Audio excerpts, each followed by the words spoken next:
stuff on the wall. So thanks, Louise, and you'll be fine. And don't worry, if it's safe, it'll be okay. We'll hold it. Thank you, Neil. My name is Louise. I've been an artist all my life, as well as a graphic designer. I've basically done a bit of each over the years, swapping from graphic design to visual arts.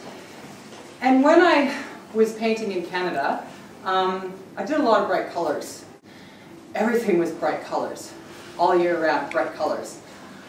I came to Australia and I was like looking at a blank canvas and saying, I don't know what I'm going to do here, because as much as I hate to say this, those beautiful gum trees look like they are badly painted paintings. Like somebody took a toothbrush and went, and I went, I don't know how I'm going to convey these trees. So I sat on it for a year. I didn't do any art for a whole year. To give you an example of the sort of colours, I actually did bring something I did back in Canada. I'll pass this around. This is the sort of colours I dealt with all the time. And this is probably one of the duller pieces I did, so I'll just pass that around. And that feather's made of western red cedar. A friend of mine carved it, and I did a few of them. There's a very limited edition. I was staring at black canvas for a year, and then I said, what am I going to, I've got to do something, otherwise I'm going to not be an artist anymore.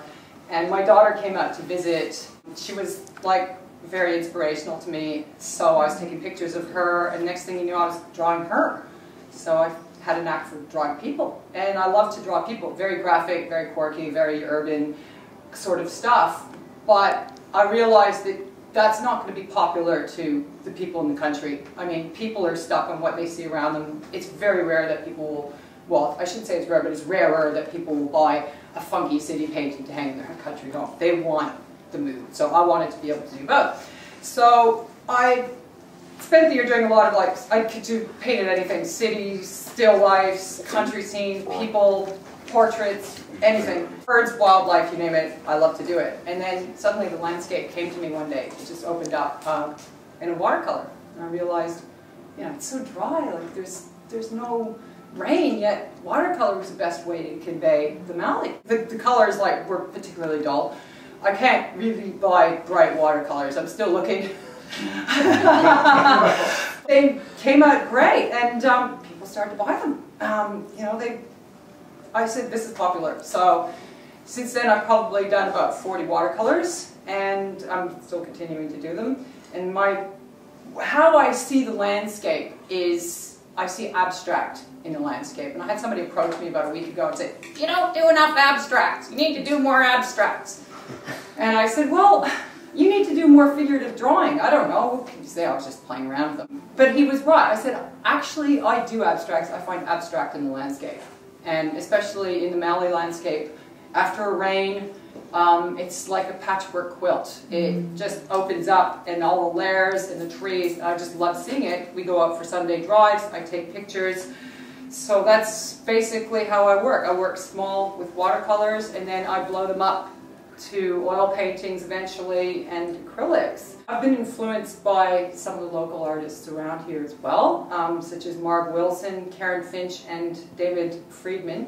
Karen Finch, I really like her stuff because she's really quirky, she's really expressive. What I love most about her work is she has fun, and you can see she has fun. Marg Wilson, she's inspired me with the landscape. She has a really great style. And David Friedman, I totally admire him because he's brave. He goes out with the flies and the wind and the rain and everything, and he paints on plein air, which I do a bit, but it's not my favorite thing because it takes a lot of prep. That's the story of me and my work. I've got an exhibition coming up here in the month of September, yes. The end of August till the end of September, and I think it's a really great thing that Neil and Jane are doing here. It's so good to have a gallery in Kerrang. We hope that maybe somebody might be brave enough to start one up in Swan Hill. Nobody has yet. There's the regional art gallery, but there's no private one, so it's really good what you're doing.